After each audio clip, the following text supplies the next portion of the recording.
Parshas Bamidbar,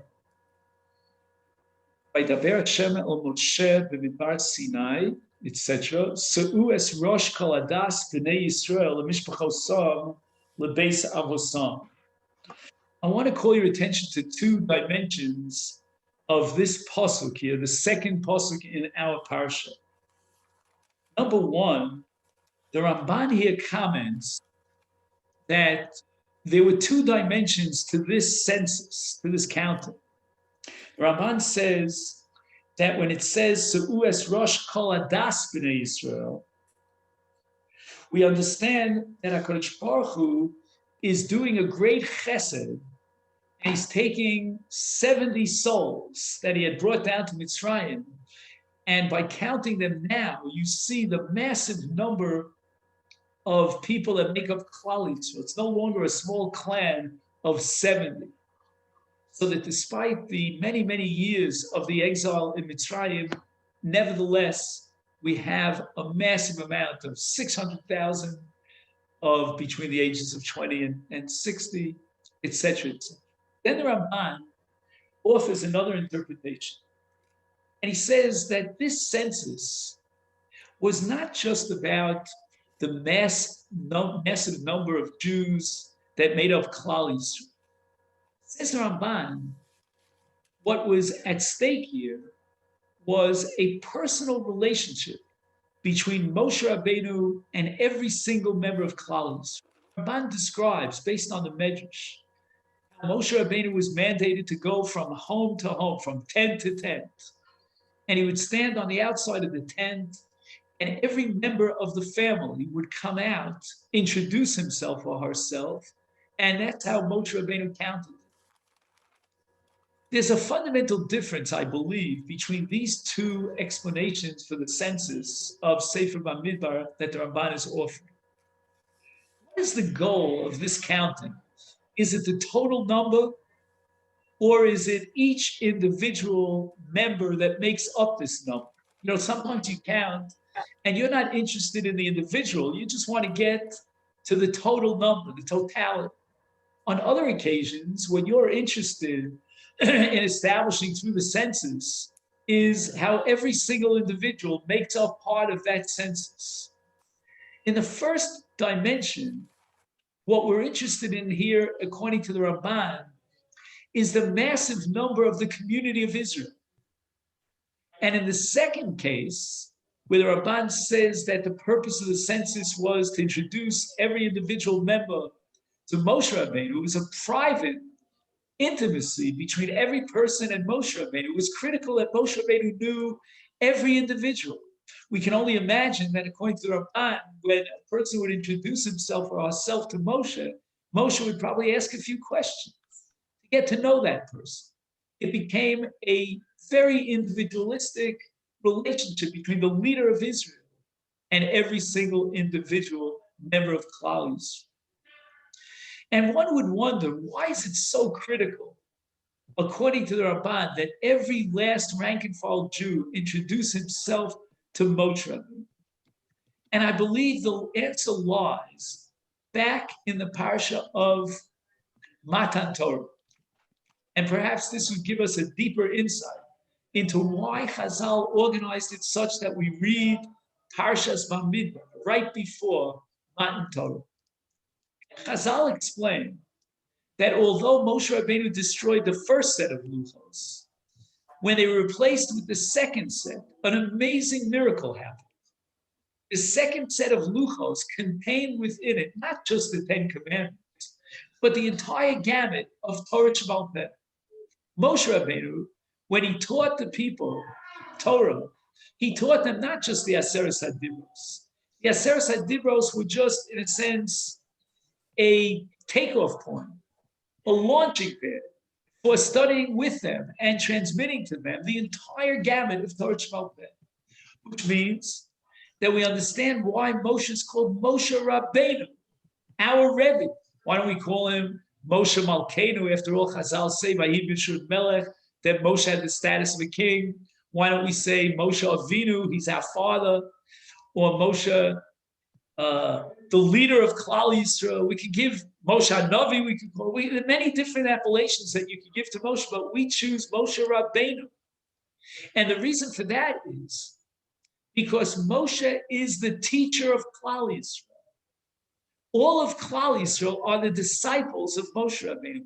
He single-handedly is responsible for the transmission of Torah as he receives the second set of luchos. And in that capacity, Chazal say that it's important, and leave Zoom on the side for him, but it's very important for the teacher of Torah to get to know each and every one of his students, because teaching Torah is a personal experience.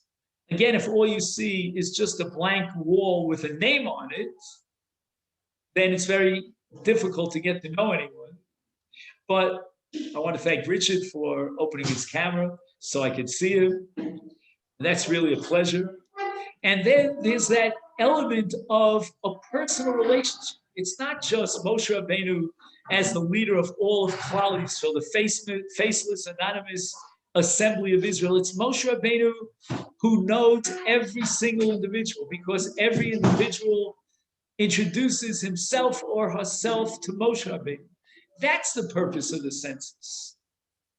And therefore, the transmission of the second set of luchos now reaches its culmination here in Parshas Bamidbar, where Moshe Rabbeinu, as the teacher, the transmitter of Torah Sheba'al Peh, gets to know his students on a very personal level.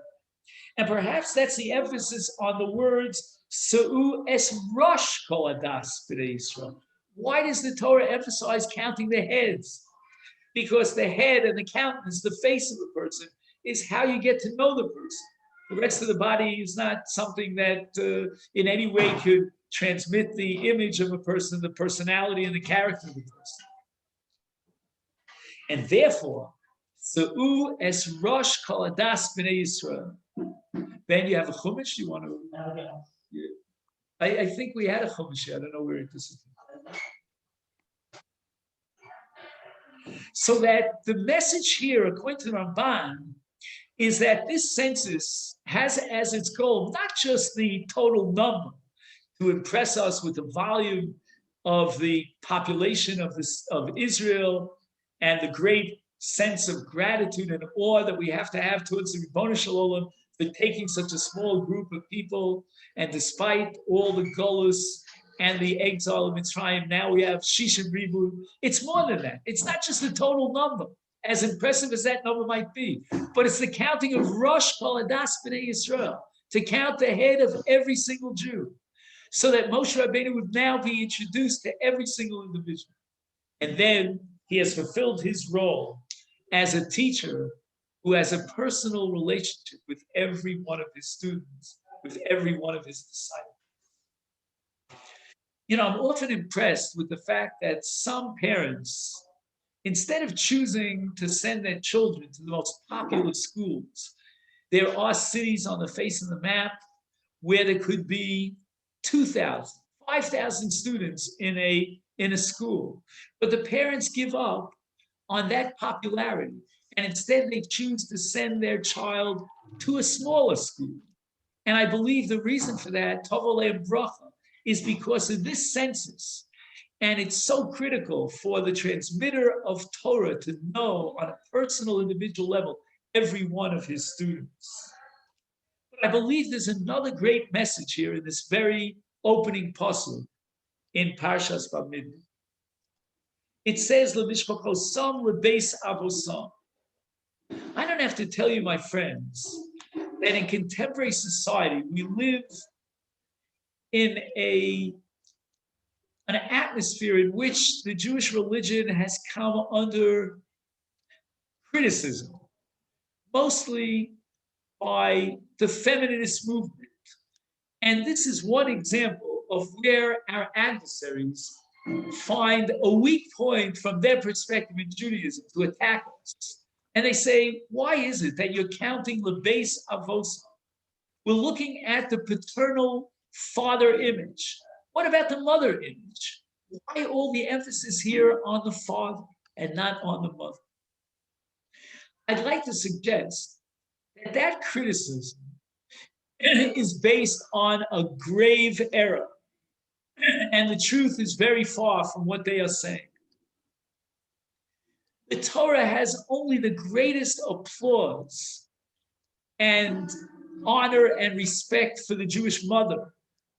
The reason why the Jewish father is so central, lebeis avosa, is for the very following reason. We have to know a little bit about history. The religions of that time were paganistic religions in which nobody really knew who his father was. There was so much promiscuity and there was so much immorality that no one knew. There was no purity of the family. The concept here of Judaism, of Beis Avosa, is to emphasize the purity of the family unit. She would be loyal to him and he to her. There were no questions about promiscuity. There were no issues about who's the father. We can identify the father, and therefore we count to the father. This is a way of impressing ourselves, our families, on the purity of the Jewish family. I would add, perhaps, tonight I came up with an insight, another dimension to this issue about the Torah's attitude about men versus women. The Pasuk says, Som tasim alecha melech. We have to appoint a king. And the Sifri comments, Melech velo malka. And with all due respect to the British and all those countries that are part of the British Empire, where you have the Queen of England, in the Torah Hashkafa, there's no such thing as a queen. There's only a king. And once again, we are exposed, vulnerable to those critiques, those criticisms of Judaism that would say that, you know what, we are slighting the women and women's dignity. However, there's a whole nother dimension here to the concept of leadership. And that is a pasuk image like called Kvoda Vasmela Pnima. We talk about Jewish modesty. We emphasize the fact that when the tzibur gets together, it's not the woman who stands up in front of the congregation, it's the man. And I know and I realize that this is a very, very hot topic today, very controversial, appointing a woman as president of a synagogue. I had a whole discussion about this yesterday with my chevra in Canada. And the poskim amongst the Ashkenazim, Rav Moshe Feinstein, myself, and others were very cool to the idea of appointing a woman who has to stand up in front of the entire community. Even in Megillah's Esther, we want a man to read the Megillah in front of the community. And this is a whole nother dimension of modesty that's manifested in many, many different areas of Jewish halacha. And in fact, one would have to assume that the transmission of Torah is on the responsibility of the shoulders of the men. V'shinantom levanecha. It's the father who's in charge of transmitting the Torah. But as I've said many, many times, and it bears repetition, the mothers are also very, very much essential and critical to the transmission of Torah. Just that their Torah is not the formal legal dimensions of the Torah. They are not in charge of defining the 39 malachas of Shabbos and all the nuances and the laws in detail. They're in charge of what is Shabbos? How does one experience Shabbos? What is the light of Shabbos? The neros, the harmony, the peace, the family unit, the freedom of Shabbos, the oneg Shabbos, the covetous. All this is really primarily in the hands of the woman. She decides and generates the spirit of Shabbos. But that's true way beyond Shabbos. It's true for Yom Tovim. It's true for kashrus laws. It's true for dedication to the midos and the attributes of a Jew. All this is part of a woman's job to raise the family and imbue the entire family unit, the household, with those critical atmospheric elements to create that atmosphere that is conducive to serve Hashem, the Yira Ubi'ah. Let me go on, if you will, to Pasuk Lamed Beis. The Torah records the counting of the toldos of Yosef. And if you look in Pasuk Lamed Beis, ask yourself the question, who's going to come first, Ephraim or Menashe? You would certainly anticipate that Menashe, who's the Bechar, would come first. And I'll prove it to you. If you'll fast forward for a moment to Parshas Masai, and that is Perek Lamed Daled, and you look at Pasuk Chaf Gimel, you will see that Menashe's name comes before Ephraim. He's the Bechar. Here, the Pasuk reads, Ulebnei Yosef, Lebnei Ephraim, etc. And then it says in Pasuk Lamed Lebnei Menashe. Why is it that in Parshas Masai we will see that Menashe gets his due honor and he appears first? Ephraim is second because he's the younger brother. Here in Parshas Bamidbar, in the counting of the Shvatim and the census, Ephraim comes before Menashe. How do we reconcile this apparent contradiction?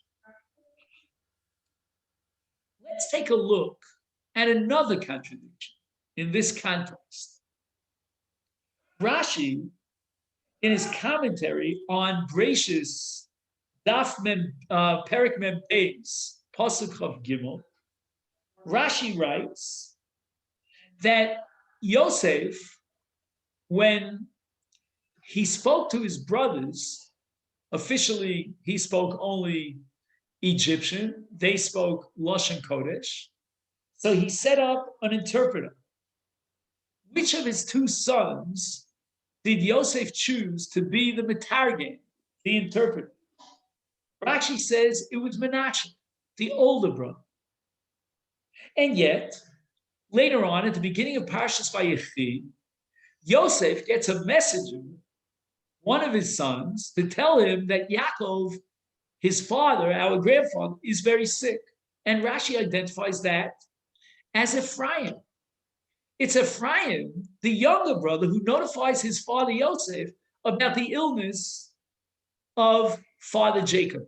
Why is it that on the one hand, when we're discussing an interpreter, it's going to be Menashe who gets that job and not Ephraim, but when we're talking about the shliach, the messenger who's going to bring the news to Yosef about the illness of his father Yaakov, it's going to be Ephraim.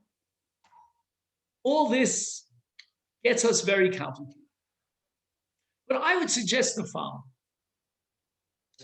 The role of a Bechar is somewhat limited in the Torah Hashkafa to the financial or administrative realm of life. After all, in Parshas Masai, we're going to learn about the division of the land. And with regard to the division of the land, Ephraim, with all respect to his great stature as a great scholar, nevertheless, he's the younger brother. He's not the Bechar. Menashe will be mentioned first because in the context of giving up the possessions, the inheritance, the land of Israel, Menashe will get a Chelek HaBechar, will get an extra portion as the older brother.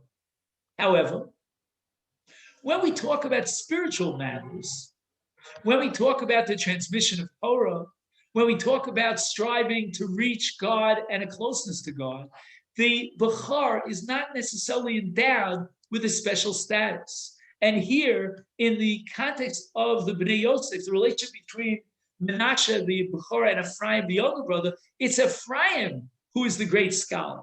In fact, Chazal tell us that when Yaakov reached Mitzrayim, where he spent the last 17 years of his life, he taught Torah to Ephraim.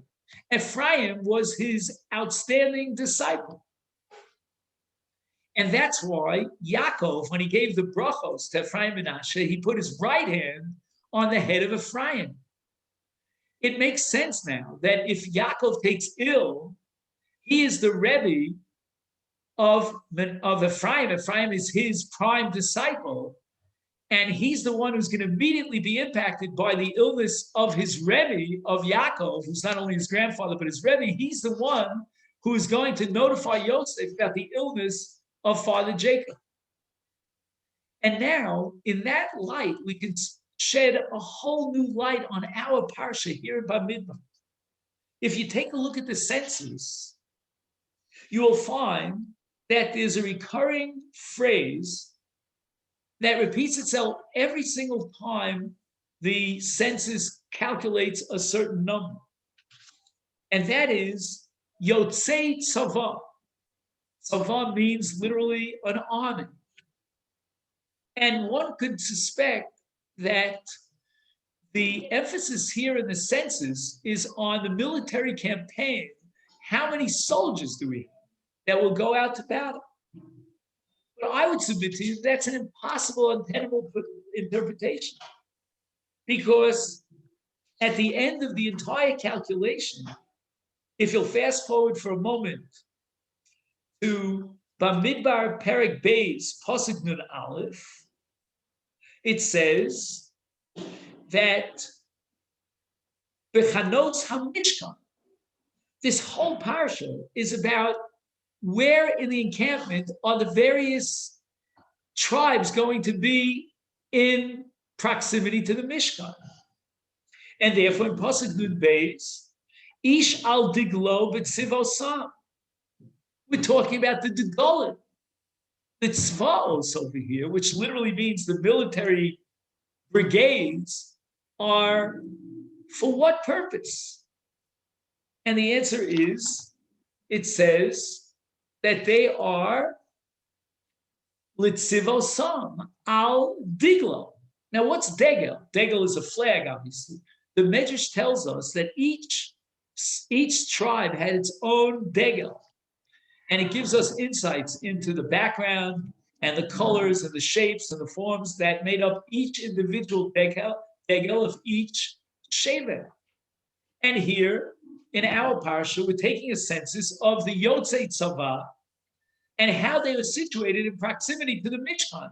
The Mishkan is the hub in the middle of the encampment of Israel. We'll have a lot to say about that tonight. But one thing becomes clear, that this parsha is not just about a census. It's not even just about the military power and the prowess of the Jewish nation. How many soldiers do we have that are available to go out? But we're talking about something spiritual. We're talking about the connection to the Mishkan, to the Shekhinah. We're talking about the connection to the Torah. And therefore, Ephraim is going to be counted first. In Parshas Masai, as we emphasized before, when we're talking about the division of land, of territory, of possessions, the Bachar gets Pishnayim. Menashe will be mentioned earlier. But when we're talking about something spiritual in nature that touches on Torah, then it's Menashe who comes second, because he is second to the Torah of Ephraim. And in fact, the greatest disciple of Moshe Rabbeinu is going to be Yoshua, a descendant of Ephraim. Okay, I'm going to have to just use my mute thing for a second. Let's see if this works. Oh, so far I think it worked. I can hear myself think. In any event, I want to call your attention now, if you will, to a pasuk about the Mishkan here in this context. So let's open up, if you have it, I mentioned it earlier, to pasuk Nun Aleph in the second chapter of Bamidbar. And it says that the Mishkan was in the middle of the encampment.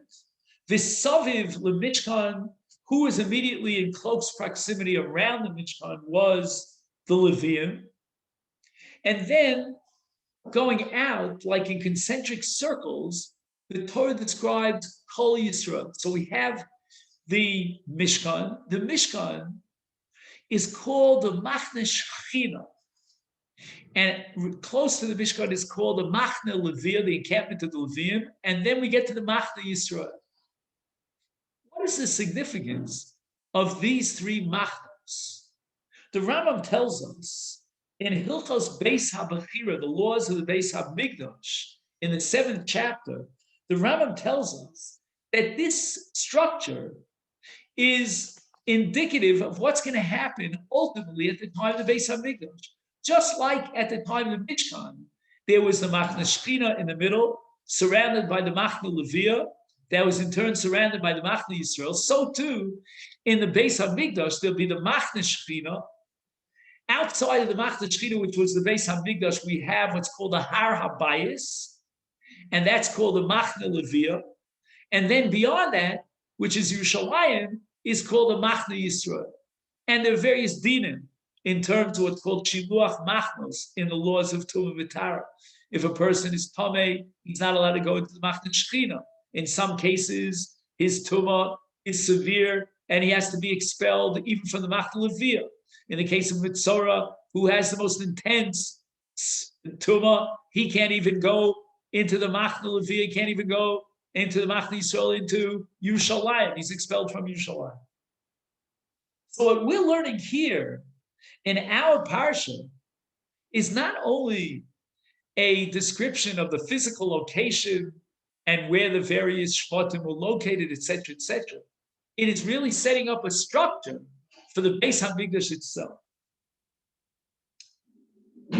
But I would like to compare the two and emphasize in two ways a contrast between Mishkan and Mikdash. First of all, there is an opinion which we accept la halacha that Kiddushas Mikdash Kitshal l'shaita v'kitshal liyasid love. What that means is that even after the destruction of the Beis HaMikdash, the location of the Mikdash is still holy. It still retains its sanctity. And I know there's a whole issue about going on to the HaRav and so forth and so on, but if we had the ability to go into the Mikdash today, it would be a real serious problem because we paskin Kitshal l'shaita v'kitshal losid. In Mishkan, by contrast, it's totally different. The Mishkan and its sanctity could not create what we call Kedushas Makom. The location of the Mishkan is not sanctified. The issue of Liasid Lavo for future is irrelevant when it comes to the Mishkan. Where is the Mishkan now? Well, during the 40 years, it's going to be relocated with every machna, with every masa, and there's no kedusha that remains in the previous location of the Mishkan. And again, by contrast, with regard to the Beis HaMikdash, its kedusha, its sanctity is permanent, and it is infinite, eternal, and even after the Churban Abayis, that kedusha still exists.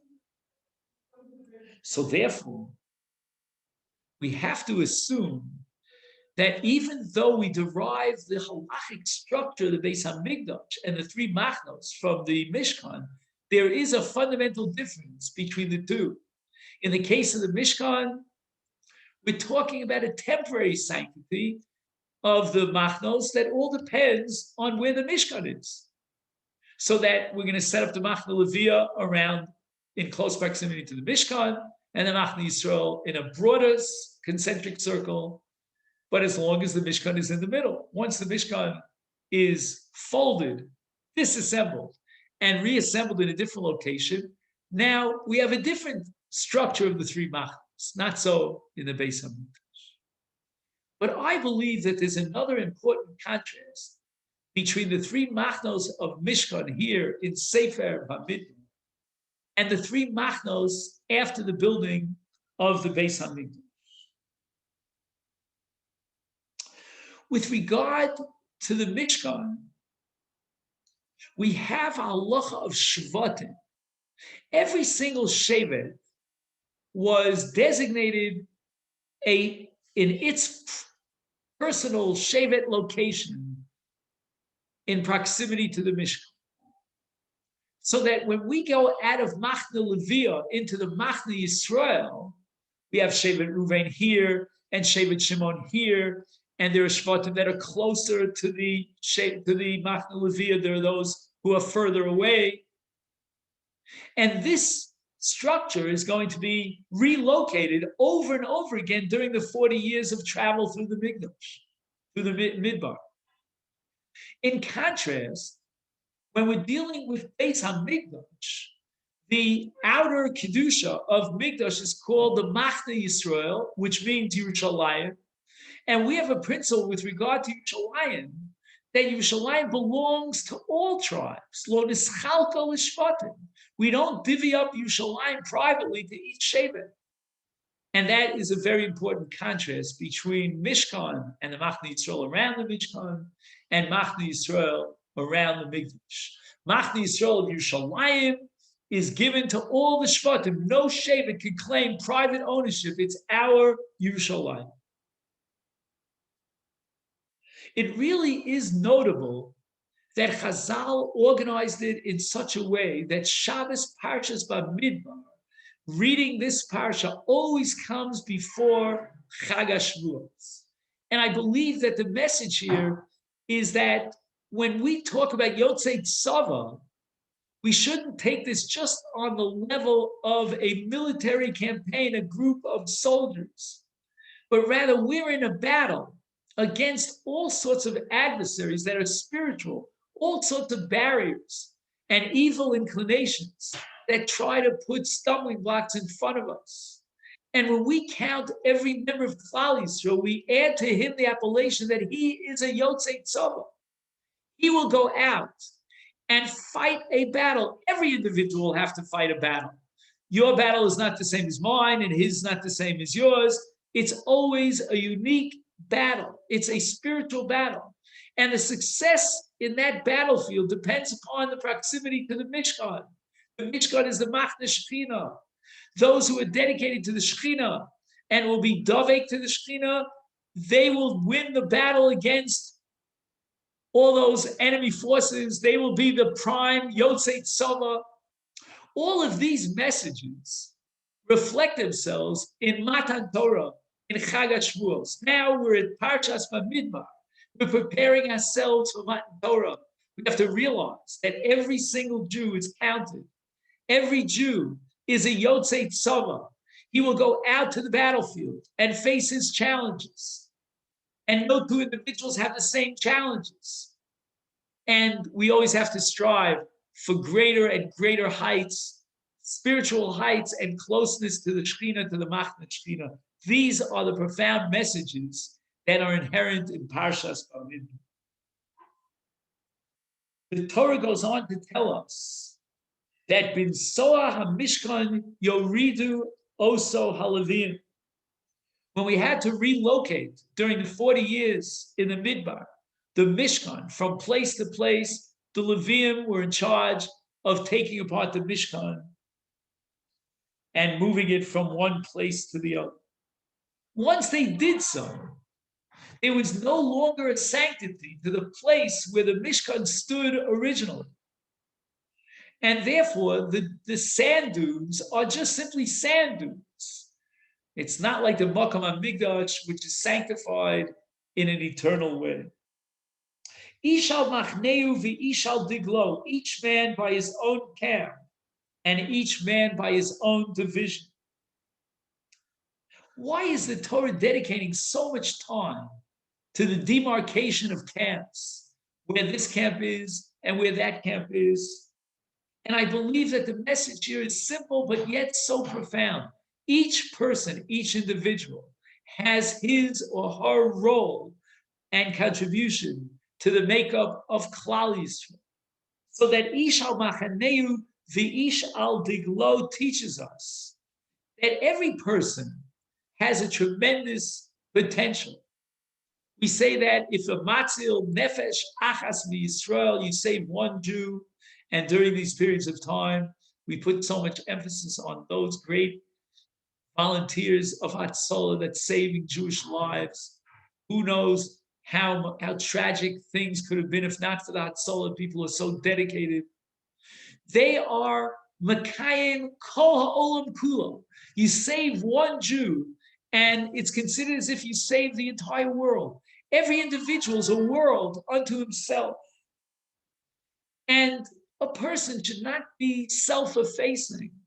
Yes, it's very good to be humble, but realize that you are endowed with a unique talent, a unique contribution.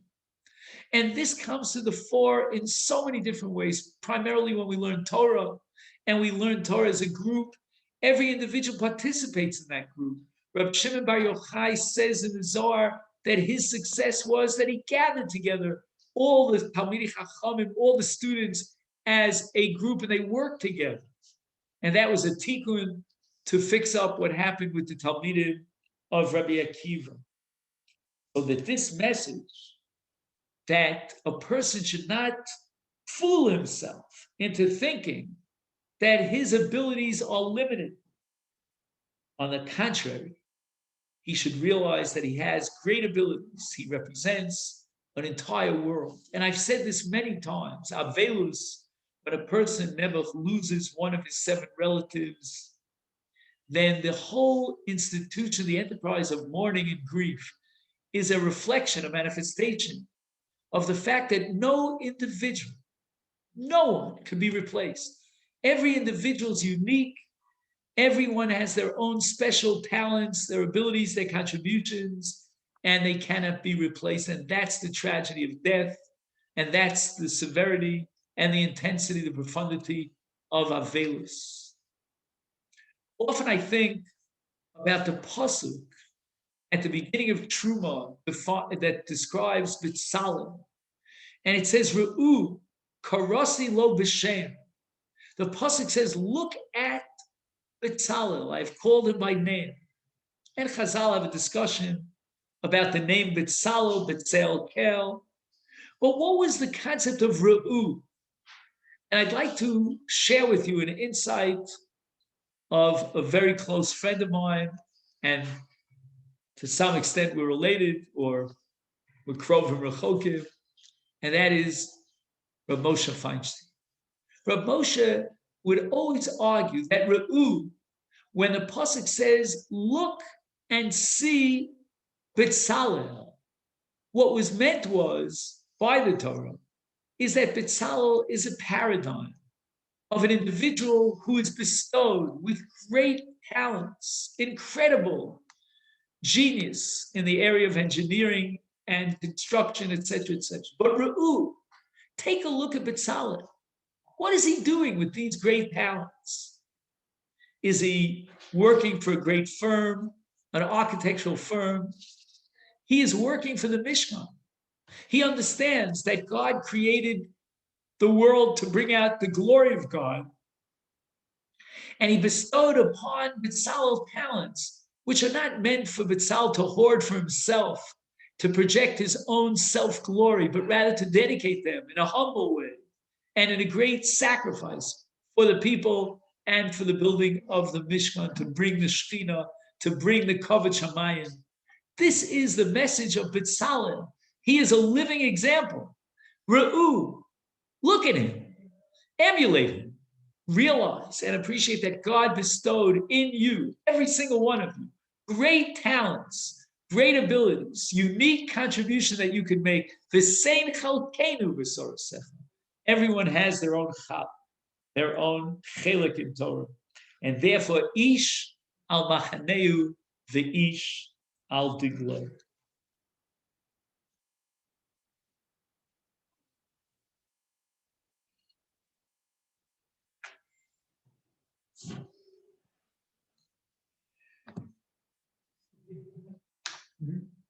How it's not 10, it's close to 10, not 10.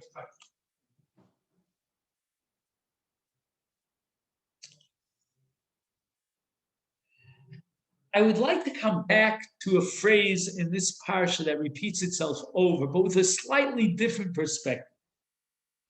The Torah says, Ish al diglo, lebeis avoson. Why the emphasis on Beis Avosam over and over again? We discussed this earlier tonight, but not the repetition and the message that the Torah is trying to drive home to us. The Beis Avosam. I would like to connect this verse with a verse in Shiras Hayam, Zeke Livi Advehu, Elokei Avi V'Ramamenu, Beis Avosam, Elokei Avi, the God of my father. What is it that the Torah emphasizes time and time again? The God of my father. And I believe the answer is that there are some aspects of our faith, of our deep emunah, which are transmitted to us. The Torah calls it edus. Edus means testimony.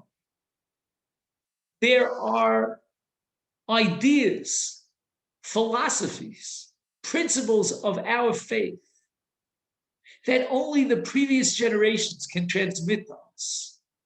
They were witnesses of things that we cannot testify. Their testimony is transmitted father to son, Beis Avosam, so that when a Jew is sanctified with Kedushas Yisrael, on the one hand, it's Zekeli, this is my God. I have a personal relationship with the Almighty, and I am sanctified as such. But Elkei Avi, I am also the son to my father, and I inherit that sanctity from my father. There are so many things that a Jew is called upon to learn from a parent, and this has to be emphasized. It's interesting that if you look at Rashi on the pasuk Zeh Kelim Aveu Lekei Aviv Ramenu, Rashi says that ani, I am not the makar, I'm not the source of my sanctity. My sanctity is because I am Elokei Avi.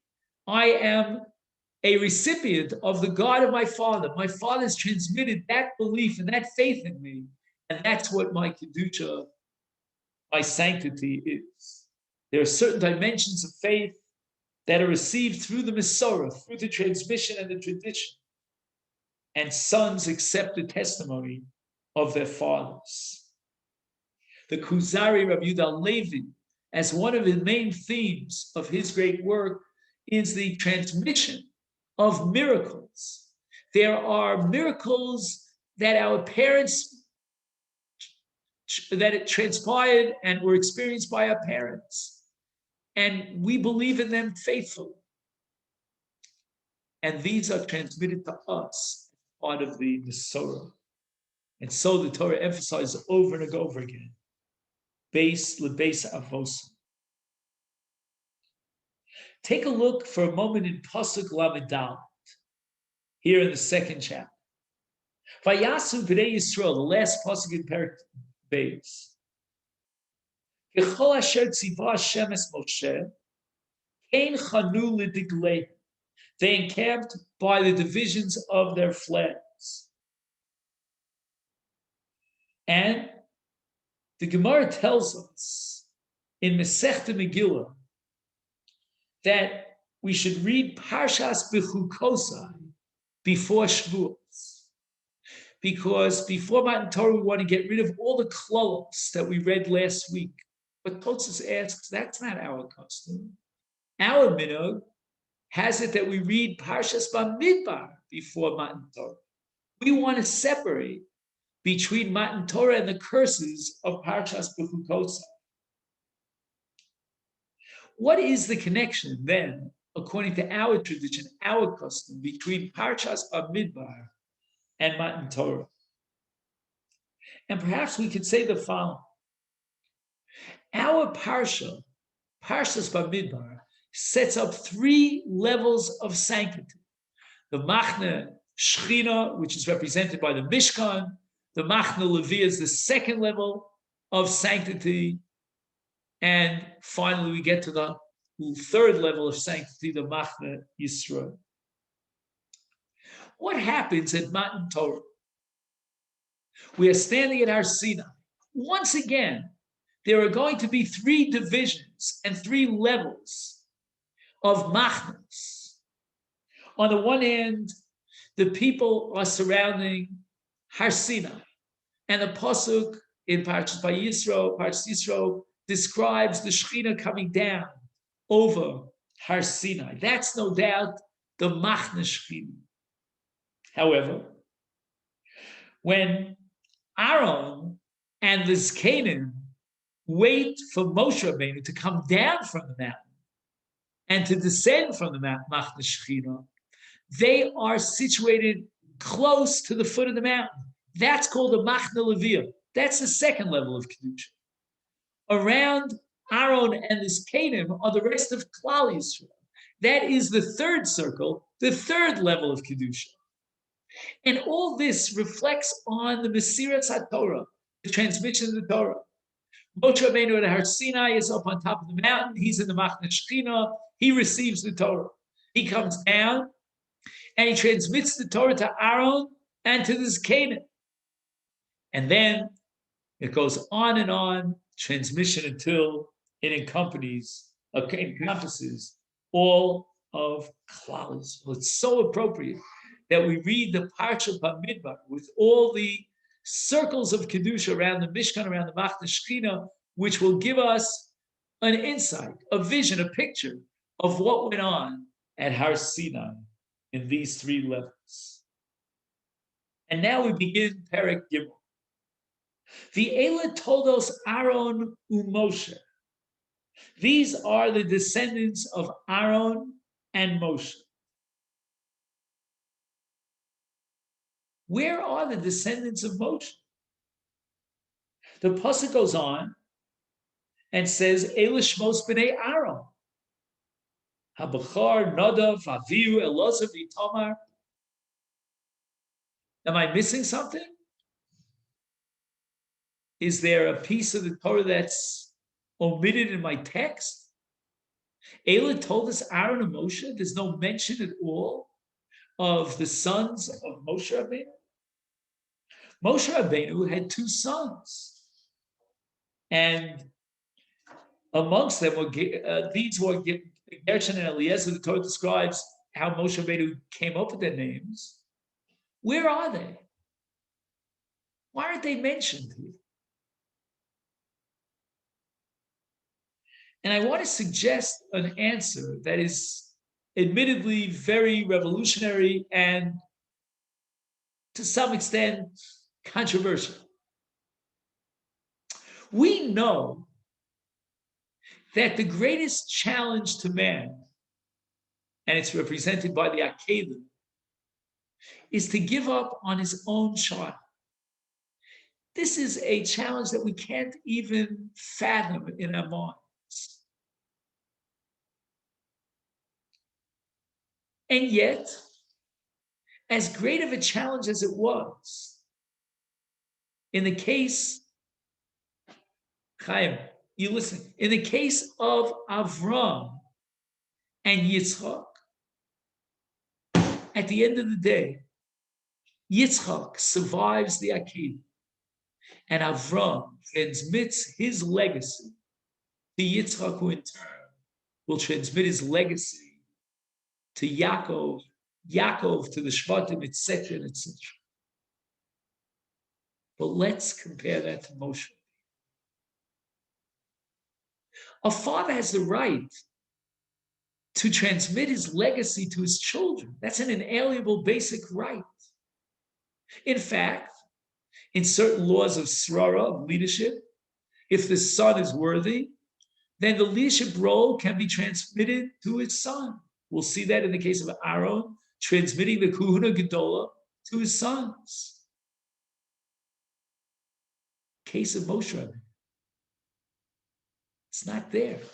In fact, if you open up to Sefer Shoftim in Tanakh, chapter Yudches, the son of Moshe Rabbeinu, Gershon, is not even called Ben Moshe.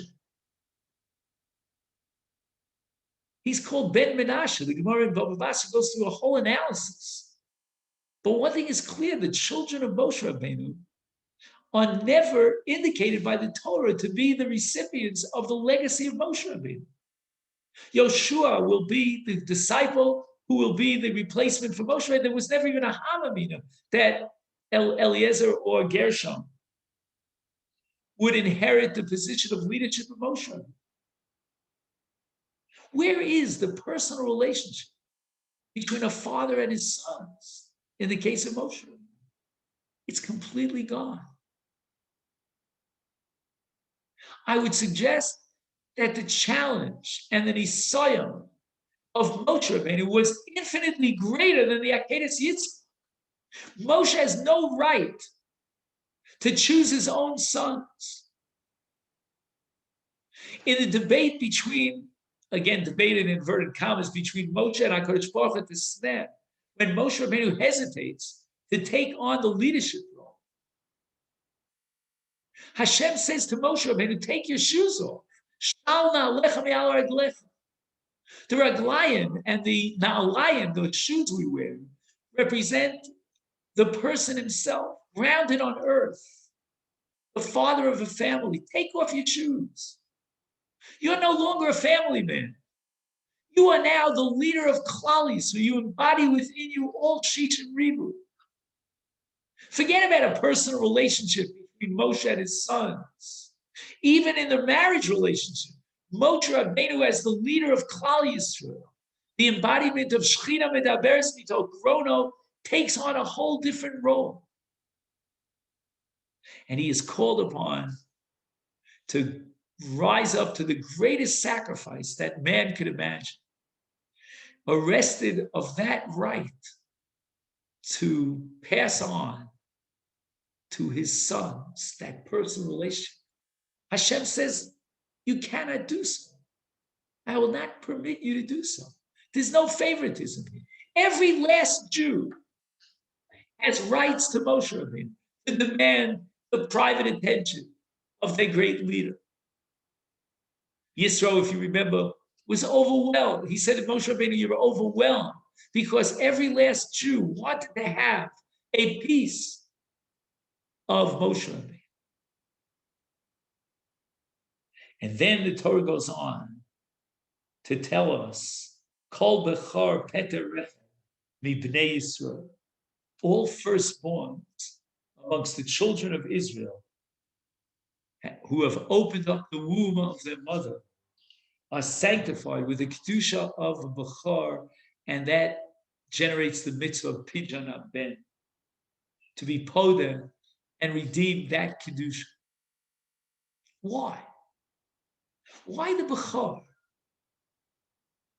And I think the answer lies, if we go back to marriage, marriage requires a breakdown of a selfish kind of private life.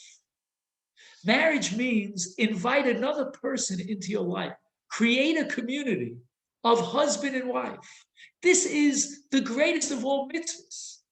What could be more obligatory than getting married? And the Chazal tell us that we will, for the sake of marriage, we will sell a Sefer Torah, will over. Marriage is called a mitzvah rabbah. But that's not where it ends. Because a man marries a woman, and now they create a private community. The challenge is, will they now invite someone else to join the community? And that's the mitzvah of having a child. The Bechor is the first child to be born. At that point, the private relationship between a husband and a wife is no longer private. Now the focus of all their attention is on this little infant, to raise that infant. And now the community grows. And it becomes a community of chesed, of giving, of trying to share with that child whatever the parent has. In that sense, the joy of raising the first child is so unique. It's a special relationship when the Bechor changed the entire community of husband and wife, upgrading, as it were, to a different, qualitatively different community. What we find in Jewish thought and in halacha is something amazing. It might be even counterintuitive. And that is, the more we respect something, The more we hold it cherished and beloved, the higher the level of Kedusha in which God claims, this is mine. Let me give you an example. You know that the universe is made up of Domem, and then we go up to Someach, and then to Medaber. Take a look at Jewish law. There is virtually zero in Jewish law about Domem, about inanimate objects. There are no restrictions whatsoever. Then we get to the next level of Tzomech, a higher level of existence. Something, Chaim, that we really appreciate to a large extent, that we have now vegetables, fruits that we could live with, that can sustain us, they're beautiful, and they become very cherished. And so the halacha becomes restrictive. And there's Kedusha. There's going to be Truma, there's going to be Maser, there's going to be Shemitah, there are going to be many laws that reflect on the botanical aspect, dimension of life. But then we get to the higher realm, and that's meat. And again, if anyone here is vegetarian, then you could close your ears. But for those of us who love to eat meat, I don't know, I thought I saw Nancy before, I'm not sure. But for those of us who love meat, if you're a Burzon, you know exactly what I mean. And the laws with regard to meat are so restrictive. Shchita and Malicha and all the Isurim and the high levels and standards of kashrus. Because now when something is more beloved to us, it has more sanctity. The meat of a korban in the Beis Hamikdash has restrictive laws because it reflects that Kedusha. The higher Kedusha, the higher level of Isurim, of prohibitions, because it's something that we cherish. It's divine. We cherish the Bechar because he has bestowed upon us the ability as parents to give chesed, to experience giving. And therefore, the Torah demands the highest level of Kedusha with regard to the firstborn child. And because we're running out of time, and we're going to have to end soon, I would like to say the following. Let us just look at the end of Parshas Bamidbar for one last uplifting message, inspiration, as we enter into the pre-Shavuos period of the 3 days before Shavuos. If you could fast forward to Perek Dalet, Pasuk Vav, and now the Torah is describing the covers over the Mishkan. And the Pasuk says, V'nasnu alav kisui or tachash, uparsu beged klil tcheles milamala, etc. They shall place upon the Mishkan a covering of tachash skin, and on top they spread a cloth of pure blue wool. Perhaps we can shine a light and offer an insight into these two coverings on top of the Mishkan. One is the skin of a tachash. Chazal say that tachash was a creation that was miraculous. It only existed during the time of the Mishkan in the Midbar. And it was made, its skin, its hide, was made of many, many colors. And we'd like to know why all these colors on top of the Mishkan. But what's more challenging is not the mosaic of colors, but on top there was tcheles. Tcheles, which reminds us of the clear blue sky, is a color that Chazal tell us in Masechet Menachos regarding tzitzis. It's a color that's permanent and will never fade. But again, it's only one color. Perhaps we could suggest the following. The many colors of the tachash skin represent the Torah itself. The Torah has many dimensions to it. Take, for example, the area of halacha. There are nuances upon nuances of laws. Each one of them is significant. Some may seem to us as being very detailed and almost insignificant. But we can only be dedicated to the Torah if we are loyal to every last detail, every last color, so to speak, of the tachash. Yadus is like a tachash, a garment that's made of patterns of various colors. And one must be careful when you have a tapestry made of colors. For each and every strand, its color has to be profound, it has to be intense, and it has to be clear. And there's integrity and beauty in all these colors. The beauty of Torah, for example, the observance of Shabbos, which is so full of minutia, of detail. No one could say, I know all the halachas of Shabbos. They're almost infinite. And they represent the various colors of this rainbow called the tachash. But yet, only someone who is dedicated to observe the greatest details of the laws of Shabbos can really be uplifted by Shabbos, can transmit to his children the significance of Shabbos.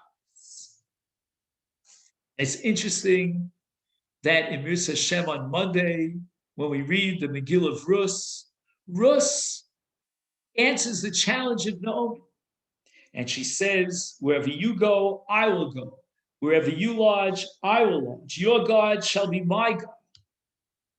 And the Gemara explains that she accepted not just the prohibition of idolatry, something so fundamental, but your God would be my God.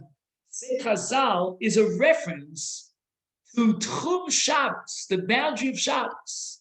Imagine, she was committed even to rabbinic laws, even to the details of how far you're allowed to walk outside the city on Shabbos. All this was included in her commitment, in her gerus.